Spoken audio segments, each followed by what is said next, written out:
말씀 마태복음 24장 23절에서 31절 말씀 보겠습니다. 마태복음 24장 23절에서 31절 말씀 봉독합니다.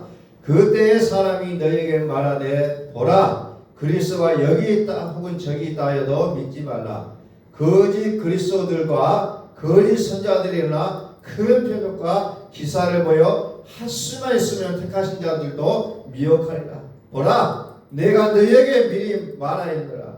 그러면 사람들이 너희에게 말하되 보라 그리스도가 광야에 있다 하여도 나가지 말고 보라 골방에 있다 하여도 믿지 말라.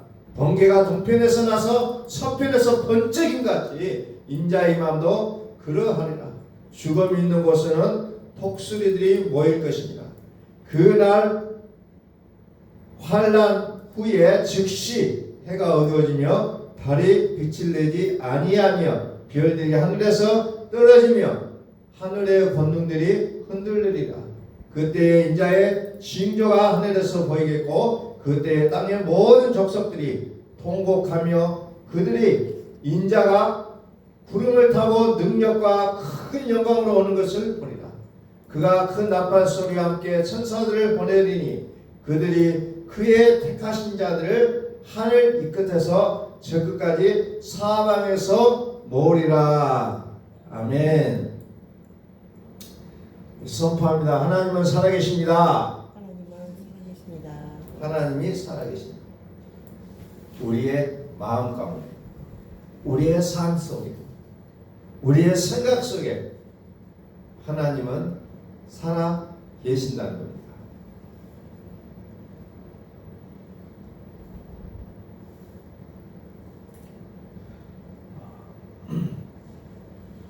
오늘의 교회들이 어떻게 하면 큰 표적과 기사를 나타낼 것인가 하는 그 마음을 가지고 기도하는 교회들이 상당히 많습니다. 성경에서 말하는 우리의 믿음의 길이 무엇인가를 우리는 성경을 통해서 분명하게 보셔야 된다는 거죠. 과연 큰 표적과 기사가 나타나는 것이 믿음의 본질이었던가라는 부분들입니다.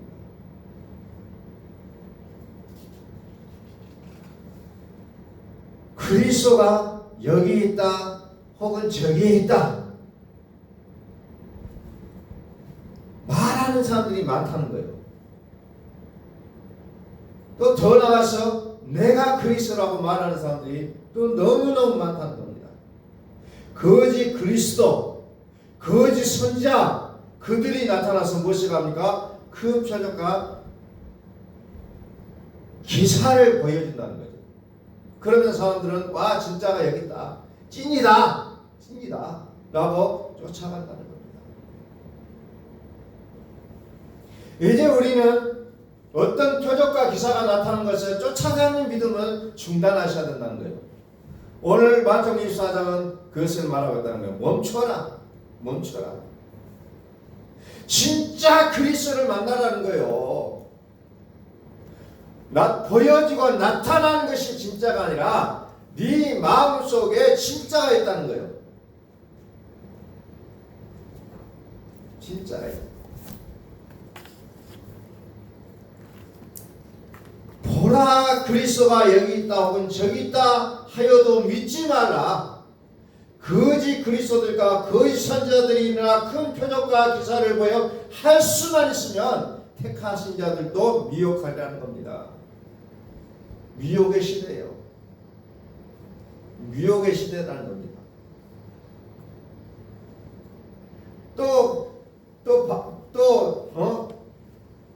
반대적으로 그리스도가 광야에 있다, 골방에 있다 하여도 믿지 말라는 겁니다. 도대체 어떤 믿음을 갖고 살라는 겁니까? 어떤 믿음을 갖고 살라는 겁니까? 그리스도는 하나님의 비밀이라고 했어요. 하나님은 우리로 하여금 살아날 수 있는 길은 오직 그리스도를 믿는 길인데 이 그리스도를 비밀로 하나님이 두셨다는 겁니다. 이 비밀 키를 알아야 우리는 그리스도를 알 수가 있다는 거예요. 그 그리스도는 능력이 아닙니다. 그리스도는 능력도 아니에요. 무엇입니까? 그리스도는 생명 그 자체라는 거예요. 그래서 요한계시록 11장 15절에 보면은 하나님의 우리 주와 그리스도의 나라가 된다는 거예요. 우리 주와 그리스도의 나라가 되는 거예요. 거기에서 그리스도가 세세토록 왕노릇 하신다는 겁니다. 근데 성경은 우리에게 끊임없이 말씀해 주셨다는 겁니다. 어떻게 말씀하셨습니까? 옛적에는 선지자들을 통해서 여러 부분과 여러 모양으로 우리 조상들에게 말씀하셨다는 거예요. 히브리서 1장 2절에. 그리고 이 모든 날 마지막에는 아들을 통해서 우리에게 말씀하셨다는 겁니다. 이 아들이 어떤 아들이냐? 만유의 상속자로 세우시고 또 그로 말미암아 모든 세계를 지으셨다고 얘기합니다. 그 아들이 어떤 아들이냐? 하나님의 영광의 강체시고 그 본체의 형상이라고 얘기하고 있어요. 그래서 그분의 능력의 말씀으로 만물을 붙드시고 죄를 정결하게 하시는 일을 하시고 높은 곳에 계신 지극히 크신 이의 우편에 앉아 계신다고 말씀합니다. 옛적에는 선지자를 통해서 여러 부분과 여러 모양으로 말씀하셨다는 거예요. 때로는 능력으로, 때로는 기적으로, 기사로. 그런데 지금은 뭘로 말씀하시냐? 이 마지막에는 아들을 통해서 우리에게 말씀하신다는 거예요. 우리는 말씀을 정확하게 들으셔야 된다는 겁니다. 이제 하나님은 우리에게 무엇으로 말씀하시냐? 아들을 통해서 말씀하신다는 거예요. 그 아들이 어떤 아들이에요? 에베소서 1장 20절에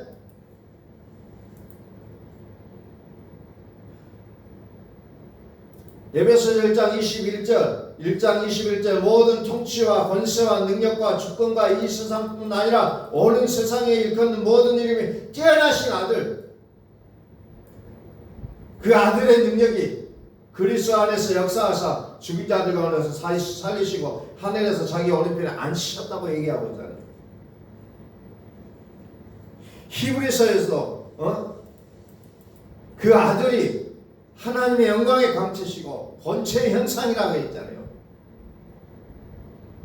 아들의 능력의 말씀으로 만물을 붙드시고 죄를 정결하게 하시는 일을 하시고 높은 곳에 계신 지극히 크신 이의 우편에 앉아 계셨다고 말씀하시잖아요.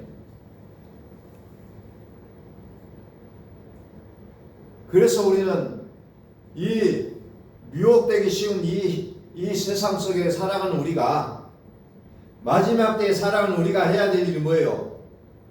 너희 안에 이 마음을 품으라. 그 그리스도 예수의 마음이니 빌립보서 2장 5절 너희는 이 마음을 품으라. 그 마음이 어떤 마음이야? 그리스도 예수의 마음이라는 겁니다. 이 마음에 생명이 있어요. 이 마음. 그래서 우리는 무엇보다도 마음을 지키라고 얘기했잖아요. 마음을 지키라. 그런데 그 그리스도 예수가 누구냐? 하나님의 본체고 하나님과 동등됨을 지않고서 여기지 아니했고 오히려 자기를 비워서 종의 형체를 가지고 사람들과 같이 되셨다는 거예요. 말씀이 육신이 되셨다는 겁니다. 그런데 그 말씀이 육신이 되신 그분이었죠. 세상을 만드셨다는 거예요. 더 나아가서 하나님의 영광의 광채시고 하나님의 본체의 형상이라는 거예요. 그래서 에베소 1장 22절에 만물을 그의 발 아래 복종하게 하시고 그를 만물의 교회의 머리로 삼으셨다. 그리스도의 발 아래 만물이 밟혀져 있다는 건데 우리는 그 만물을 붙잡고 살려고 하는 우리의 모습들이 하나님 보실 때 얼마나 가증하겠냐는 겁니다. 자꾸 우리 인간은 거꾸로 가려고 합니다. 반대로 가려고 해요.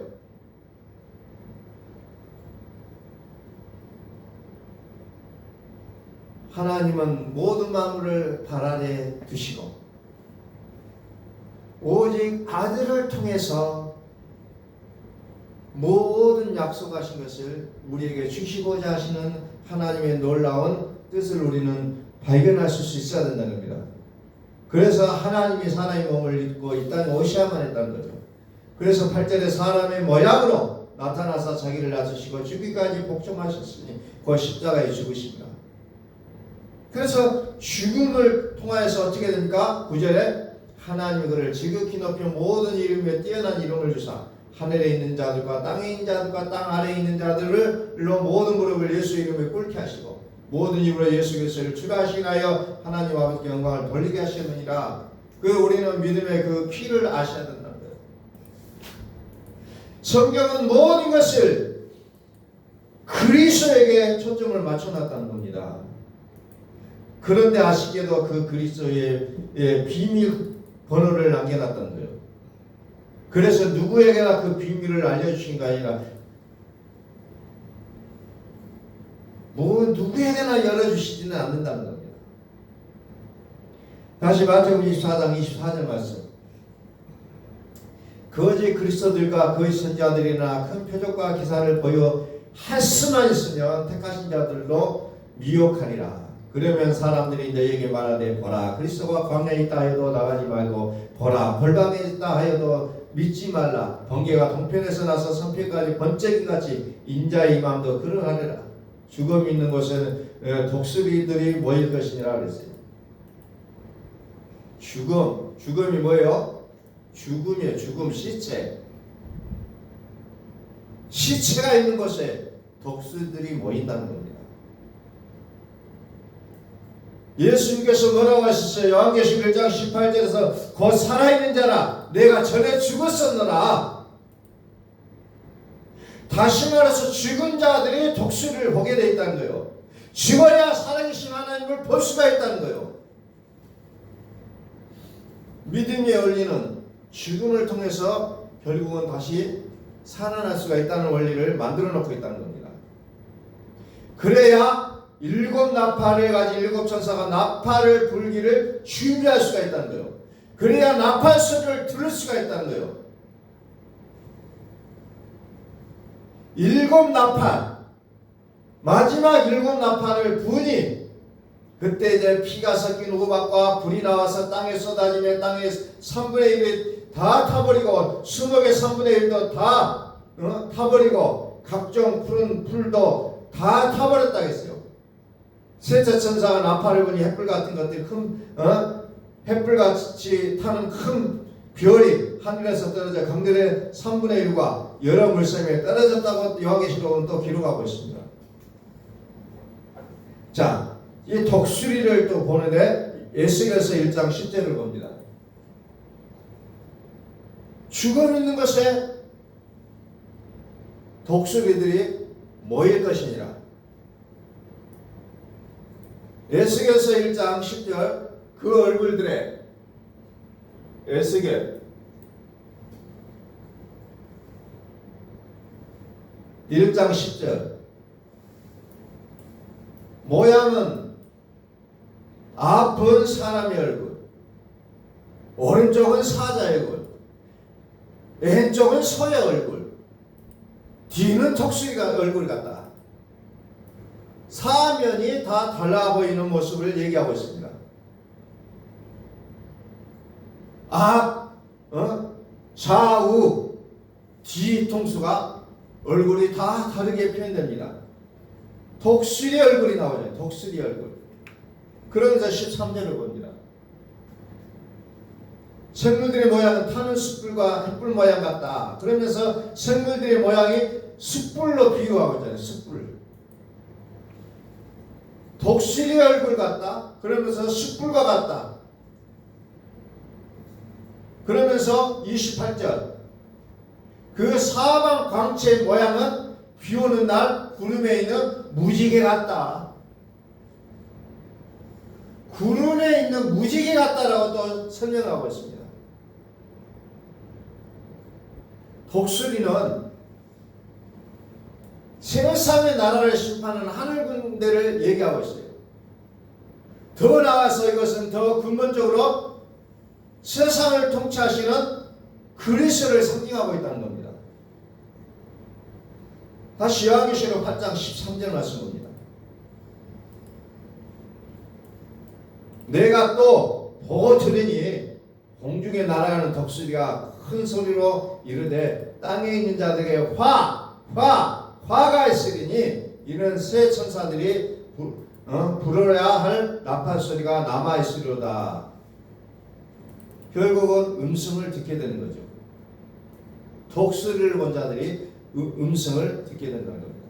여기서 큰 독수리가 큰 소리로 말하잖아요. 그래서 결국 하나님의 나라는 어떤 것이 하나님 나라냐? 큰 표적과 기사가 나타나는 것이 하나님의 나라가 아니라, 자, 로마서 14장 10절에 하나님의 나라는 먹는 것과 마시는 것이 아니고 뭐요? 오직 성령 안에 있는 의와 평강과 희락이다, 이렇게 표현하고 있습니다. 하나님의 나라는 어떠냐? 의와 평강과 희락이 하나님의 나라라고 설명하고 있어요. 다시 말해서 먹고 사는 육의 나라가 아니라 하나님의 나라는 의와 평강과 희락이라고 얘기하고 있습니다. 다시 말해서 의와 평강과 희락은 어떤 나라냐? 그리스도의 나라라는 겁니다. 그리스도를 얘기하고 있는 거예요. 의, 그리스도의 의, 그리스도의 평강, 또 그리스도가 주신 그 희락, 이런 것들을 통해서 하나님의 나라와 세상 나라는 완전히 다른다는 것을 설명해 주고 있다는 겁니다.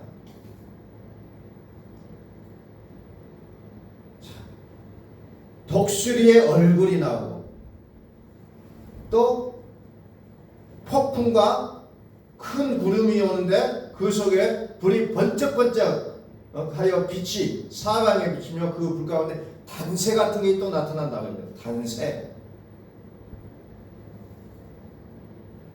또 그 속에서 네 생물의 형상이 나타나는데 그들의 모양이 이러하니 그들에게 사람의 형상이 있다라 하는 거잖아요. 그 소리가. 내 얼굴, 내 날개, 구름 타고 오시는 누구예요? 그리스도를 상징적으로 보여주고 있다는 거예요. 성경의 내용을 전부 상징적으로 표현하고 있다는 겁니다. 비유라는 거예요. 그러니 사람들이 보여지는 걸로만 평가를 하려고 하니 답이 아니라는 겁니다. 내 얼굴을 아까 뭐라고 했어요? 앞에는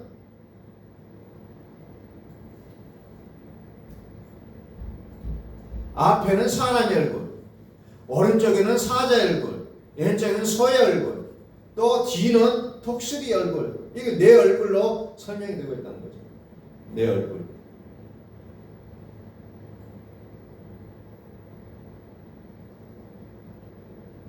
내 얼굴이 내 날개가 있고, 그래서 마치 구름 타고 오시는 너희가 본 그대로 오리라. 구름 타고 오시는 그리스도의 모습을 연상시키고 있다는 거예요.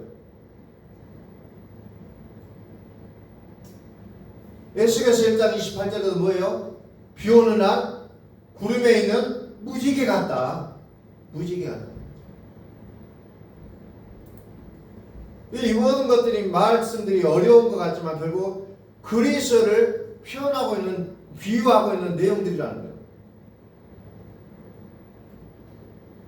그 얼굴의 모양은 넷의 앞은 사람의 얼굴이요, 또 오른쪽은 사자의 얼굴이요, 또 왼쪽은 소의 얼굴이요, 또 뒤는 독수리 얼굴이요. 이 생물들의 모양은 타는 숯불과 횃불 모양 같으면서 그 불이 그 생물 사이에 오르락 내리가며 그 불은 강치가 있고 그 가운데 번개가 난다는 겁니다. 번개. 독수리 얼굴이 있고 생물들의 모양은 숯불과 같더라. 불, 번개. 이것이 요한계시록까지 계속해서 반복적으로 표현이 되고 있잖아요. 구름에 있는 무지개 같다. 구름.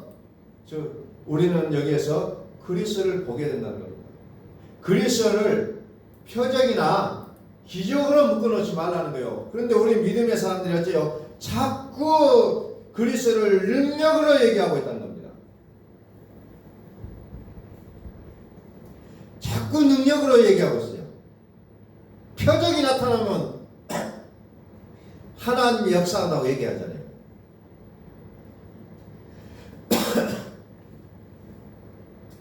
그런데 이런 것들이 필요가 없다고 하는 얘기가 아니라 필요합니다. 그런데 그것을 통해서 내가 그리스도를 알았다면 이제 그것을 연연하지 말고 그리스도를 믿으라는 거예요. 그러니까 믿음의 어떻게 보면 우리의 믿음의 본질이 그리스도라고 얘기하니까 또 사람들이 역반응으로 뭐라고 합니까? 그리스도가 여기 있다 저기 있다고 얘기하는 사람들이 나타난다는 거예요. 그리스도가 여기 있다 저기 있다. 또 그것이 문제가 있다고 하니까 또 그리스도가 광야에 있다. 또 골방에 있다고 얘기합니다. 그리스도를 그런 식으로 믿는 것이 아니라 그리스도를 뭘로 믿어야 합니까? 그리스도를 생명으로 믿으라는 거예요. 결국은 마지막 때에는 그리스도를 온전하게 바르게 믿는 자들이 이제 그 생명책에 기록이 된다는 겁니다. 주위를 도는 것이 아니라 진짜 그 안으로 들어가야 된다는 겁니다. 그래서 마지막 때 더 중요한 믿음의 내용이 너희는 이 마음을 품으라고 그리스도 예수의 마음입니다.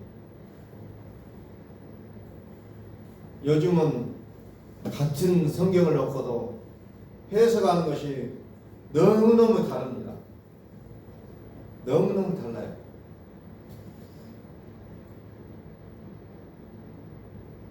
그래서 성경은 뭐 같다 그러잖아요. 뭐 같다. 번개 같고 독수리 같고 구름에 있는 무지개 같다. 다 비유를 얘기하고 있다는 거예요. 요한계시록 4장 1절을 봅니다. 요한계시록 4장 1절. 이후에 내가 보니 하늘에 열린 문이 있는데 내가 들은 바 처음에 내게 말하던 나팔 소리 같은 큰 음성이 이르되 이리로 올라오나 이후에 마땅히 일어날 일들을 내가 네게 보이리라 하시더라. 나팔 소리.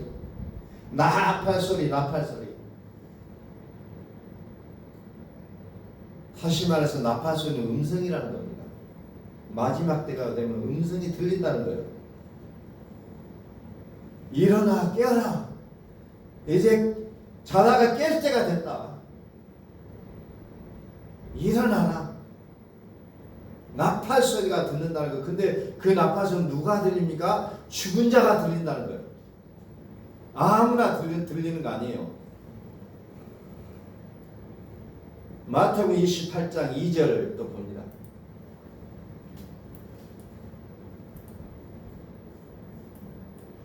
28장 2절. 큰 지진이 나며 주의 천사가 하늘로부터 내려와 돌을 울려대고 그 위에 앉았는데 그 형상이 번개 같고 또 나오죠. 번개 같고 그 옷은 눈같이 익거늘 지키던 자들 그를 두려워하며 떨며 죽은 사람과 같이 되었더라.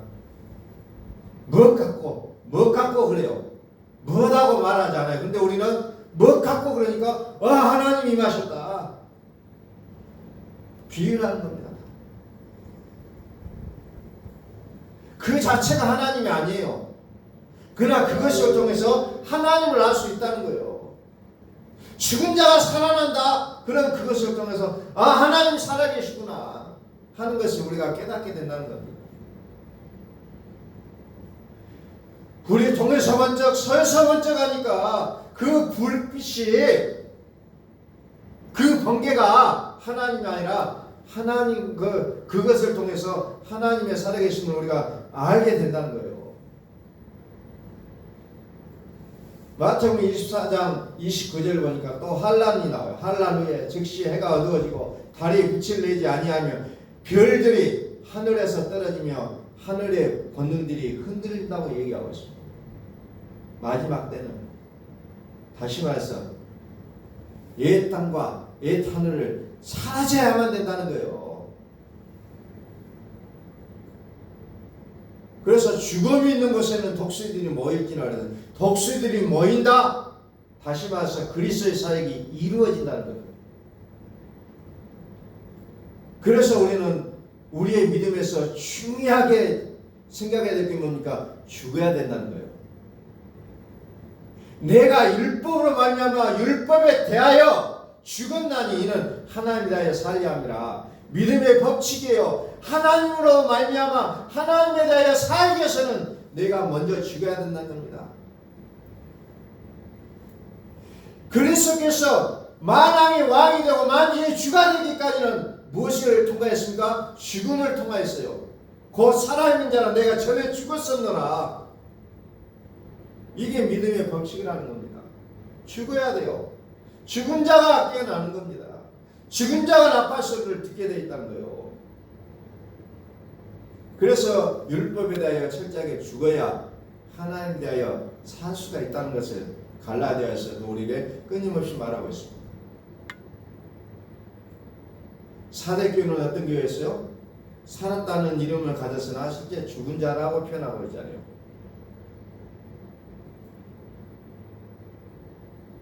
우리는 살아있는 믿음을 가졌다면 이제 사대교회의 모습으로 머물러 있는 것이 아니라 더 나아가서 우리가 이제 산 자가 되어야 된다는 거죠. 곧 살아있는 자라. 전에는 죽었었노라. 죽음은 과거가 돼야 된다는 겁니다. 과거가 되고 이제 지금은 살아있는 자, 즉 하나님이 내 안에 살아계셔야 합니다. 그리스도의 예수의 마음을 가지고 살아야 된다는 거예요. 그래서 우리는 부분적으로 하는 믿음을 우리는 이제는 넘어서야 된다는 거예요. 많은 이들이 부분적으로 알고 그것이 다인 양 얘기합니다. 그게 어떤 거예요? 방언을 말하고 죽은 자를 위해 기도해서 살아난 것을 얘기하고 병든 자가 고쳐지고 뭐 이런 것들을 통해서 그것이 전부라고 얘기합니다. 아니요, 이것은 실제적으로 일어나는 일들이요. 그러나 그것이 전부가 아니라 그것을 통해서 뭡니까? 우리는 그리스도께로 나가야 된다는 겁니다. 부분적으로 아는 것 가지고 부분적으로 예언하는 것이 아니라 온전히 알아야 된다는 거죠. 온전히. 그게 고린도서 13장에서 우리에게 말씀하고 있잖아요. 마태복음 24장 29절 그날 환난 후에 즉시 해가 어두워지며 달이 빛을 내지 아니하며 별들이 하늘에서 떨어지며 하늘의 권능들이 흔들리다.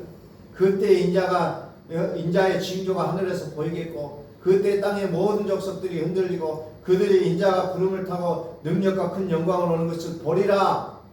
구름을 타고 능력과 큰 영광을 오는 것을 보리라. 구름 타고 올라가신 예수님이 내가 너희가 본 그대로 오리라 말씀하셨던 그 내용들이 그대로 이루어진다는 거예요. 다시 말해서 이 모든 것들이 풍지박산 나야 하나님 우리에게 오신다는 거예요. 그래서 29절에 뭐합니까? 달이 빛을 내지 아니하고 해가 어두워지고 달이 빛을 내지 아니하며 별들이 하늘에서 떨어지고 하늘의 권능들이 흔들리더라. 그때 인자의 징조가 하늘에서 보이겠고 그때 땅의 모든 족속들이 땅에 통곡하며 그들이 인자가 구름을 타고 능력과 큰 영광을 오는 것을 보리라. 그러면서 마지막에 뭐가 나옵니까? 천지는 없어질지언정 내 말은 없어지지 아니하리라 그랬잖아요. 천지가 없어진다. 그래서 내가 새하늘과 새 땅을 보니 처음 하늘과 처음 땅이 없어졌고 바다도 다시 있지 않더라. 요한계시록 21장 22장에 보면 또 그게 나오고 있어요. 그러면서 해와 달이 없어지고 뭐요? 전능하신 이와 어린 양이 그 등불이 된다고 얘기하고 있잖아요. 철저하게 내가 믿고 의지했던 것들이 다 박살이 난다는 거예요. 그래야 우리는 온전히 하나님을 믿게 돼 있다는 겁니다. 천지가 없어진다는 거예요. 하늘과 땅이 없어져요. 그래야 새하늘과 새 땅이 보인다는 겁니다. 그런데 처음 하늘과 처음 땅을 내가 그대로 붙잡고 있으면서 새하늘과 새 땅이 왜 안 와요? 하고 있는 우리의 모습이 지금도 여전히 있다는 겁니다. 버릴 것은 벗어야 되고 그 옷은 벗어버려야 새 옷을 입을 수가 있는 겁니다. 이 습관을 벗어버리고 새 사람으로 입어야 우리가 하나님 나라에 합당한 자가 된다는 겁니다. 다시 말해서 나의 삶의 모습이 예수를 믿기 전의 모습을 달고 살아가서는 안 된다는 거예요. 그것을 버려버리고 이제는 그리스도의 옷을 입고 살아가야 된다는 거예요. 시편 102편 25절을 봅니다. 시편 102편 25절 주께서 옛적에 땅에 기초를 놓으셨사오며 하늘도 주의 손으로 지신 바니라 천지는 없어지려니와 주는 영존하시겠고 그것들은 다 옷같이 낡으리니 의복같이 바꾸시면 바뀌려니와 주는 한결같으시고 주의 행단은 무궁하리이다. 어제 하늘과 땅을 뭐라고 하니까 옷 같다고 얘기하고 있잖아요. 주의 종들의 자손은 항상 안전히 거주하고 그의 후손은 주 앞에 굳게 서리다. 환난할 때 우리가 어떻게 살아가겠습니까? 하고 염려하고 근심하지 말고 오직 영원하신 그리스도를 붙잡으라. 그러면은 너희의 자손은 항상 안전히 거주하고 너희의 후손은 주 앞에 굳게 선다는 것을 얘기하고 있다는 거죠. 그런데 그리스도를 붙잡지 못하니까 환난에다가 그냥 초점을 맞추고 환난을 얘기하고 있다는 거죠. 우리는 꼼짝할 수 없어요. 그래서 옛적의 신자를 통해서 여러 부분과 여러 모양으로 우리 조상들은 말씀하셨다고 했잖아요. 우리는 본질에서부터 이미 미혹되어 있다는 거예요. 본질에서부터.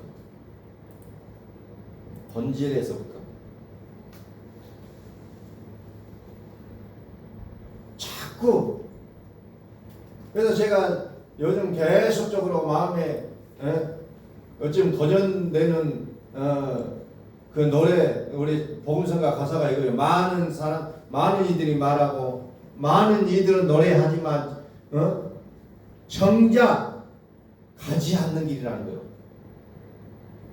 많은 사람들이 예배당에 출입하고 막 그냥 눈물을 쏟으며 찬양하고 막 기도하고 하는데도 불구하고 정작 가지 않는 길이 있다는 거예요.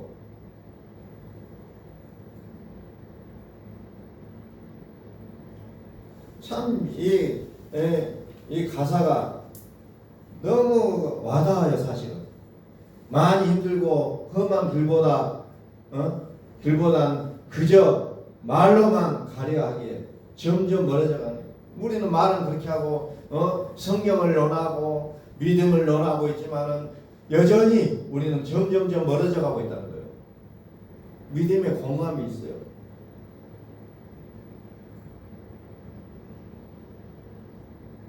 생명된 그 길이 아니라 우리의 육의 안녕을 구하는 그 길을 나도 모르게 가고 있다는 겁니다. 그래서 우리의 믿음도 마찬가지고 우리의 이익을 따라 믿음의 길을 걷고 있다는 겁니다. 우리의 이익에 따라 정말 생명을 구하는 믿음이 아니라 나의 어떤 것에 만족을 가져다주는 그런 교회를 찾고 나의 어떤 육의 욕구를 채워줄 수 있는 그런 교회를 우리는 추구하고 있는 나의 모습을 우리는 보게 된다는 겁니다.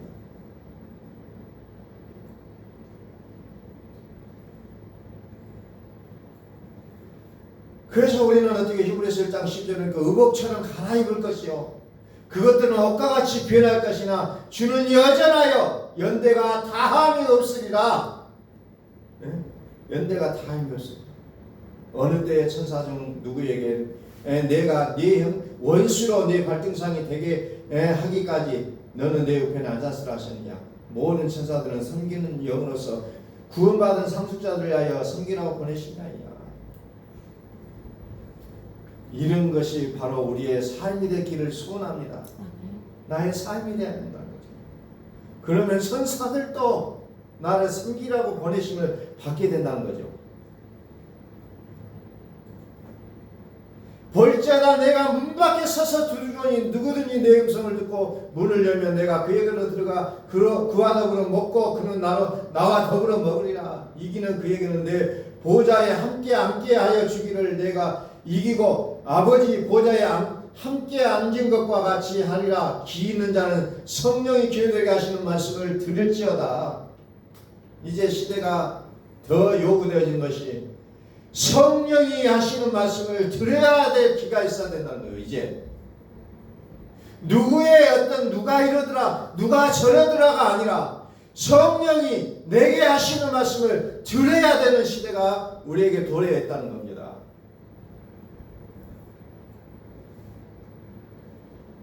자꾸 우리의 믿음은 나의 육의 안일함을 추구하는 쪽으로 나가게 됐어요. 나의 육의 욕구를 채워가는 믿음으로 바뀌고 있다는 겁니다.